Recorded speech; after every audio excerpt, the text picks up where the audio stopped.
যারা আপনার পিতা স্বাধীনতার স্থপতি প্রেসিডেন্ট মরহুম শেখ মুজিবুর রহমান, যার জনপ্রিয়তা ছিল আকাশচুম্বী, সে আকাশচুম্বী জনপ্রিয়তা থেকে মাটির সাথে ধসিয়ে দিল কারা?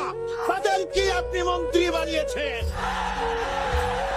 আপনার পিতার যে দশা তারা করেছিল, এরাও আপনার সেই দশা করে ছাড়বে। আসসালামু আলাইকুম রহমতুল্লাহি ওয়া বারাকাতুহু। মনে আছে কি সেই কথাগুলো যে আমাদের প্রিয় রাহবার দেলোয়ার হোসেন সাঈদী মৃত্যুবরণের আগে যে কথাগুলো বলে গিয়েছেন, যে জীবন বাণীগুলো দিয়ে গিয়েছেন আমাদের মাঝে, সেই কথাগুলো এক এক করে বাস্তব হচ্ছে। বঙ্গবন্ধু শেখ মুজিবুর রহমান সম্পর্কে এবং শেখ হাসিনা সম্পর্কে যে কথাগুলো বলেছিল দেলোয়ার হোসেন সাঈদী জীবিত থাকা অবস্থায় আজ তাই বাস্তব পরিণত হয়েছে। তাই অবশ্যই জীবন বাণী কখন কি হয় আসলে বলা যায় না।